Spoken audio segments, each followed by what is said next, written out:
Hi, hello, vanakkam and welcome. நான் தான் உங்க ஆதித்யா பேசுறேன். Greetings everybody. This is Aditya. In this video, I will talk about the costs of studying in Germany. So I'll divide this video into two parts. The first part will cover the pre-arrival costs, that is the money that you will have to spend before coming to Germany. The second part will cover the costs that you will incur in Germany. So let's talk about the first part. We'll start with the application costs. I applied to Technical University of Darmstadt, Munich and the University of Bremen.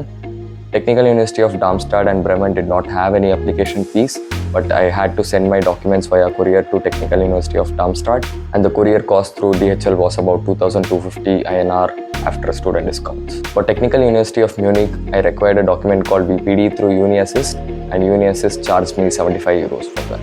Moving on to language proficiency tests, I gave the IELTS exam and the cost for it is around 16,250 INR. I completed German up to the B1 level. So the cost of the books for these three levels amounted to about 3,200 INR. And I gave the Goethe exam for A2 and B1 level. A2 costed about 7,600 INR and B1 costed about 15,600 INR. Moving on to the next thing, and also the most important thing, the APS certificate, which is mandatory for all the students coming to Germany. So this costs about 18,000 INR. Next is the visa appointment, for which I had to pay 9,750 INR. In which initially, in order to book a slot online, I had to pay 887 INR. And on the day of the visa appointment, I paid 6,812 INR. And then finally, during the stamping, I had to pay 2,050 INR. Moving on to the next thing, which is buying things, packing, etc. for coming to Germany. So you can include like baggages, clothes, all your kitchen provisions, etc. That will amount to about 20,000 INR. Again, this will vary from person to person. And if you are planning to buy electronics in India, so that again depends on you, whichever model you want to buy. And finally, we have the flight ticket. So I traveled via Gulf Air and the flight ticket was 46,000 INR. So my pre-arrival costs is about 1,45,000, and now that I think about it, it is a huge amount. Alright, moving on to the costs that you will incur when you are in Germany. The German embassy has decided that for a student to survive in Germany, you need about 934 euros per month. So you have to show proof of funds for about 1 year during your visa appointment in the form of a blocked account. I took the blocked account from Expatrio along with its value package, which includes health insurance as well. So this amounts to about 11,417 euros, in which there is a 49 euro cashback and also a 100 euro buffer in order to compensate for fluctuations in euros to INR. So during your visa appointment, you need to provide this proof of blocked account showing that you have enough funds to sustain for 1 year. So after you have arrived in Germany, you need to open a bank account here. I have opened mine in Commerce Bank.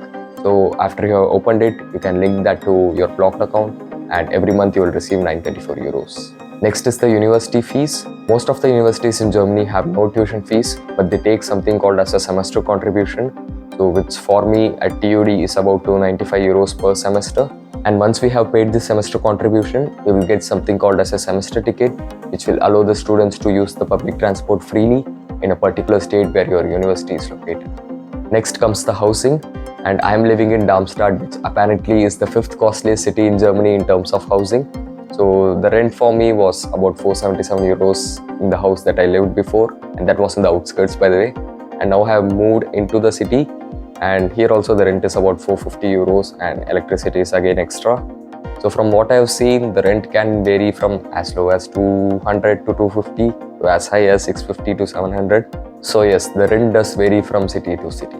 Next is the deposit for the house. So from what I have seen, the deposit varies from about 600 to 900 euros. Next is the health insurance. Since I took a value package from Expatrio, it has a tie-up with this health insurance company called TK or Techniker Krankenkasse, for which I have to pay 125 euros per month.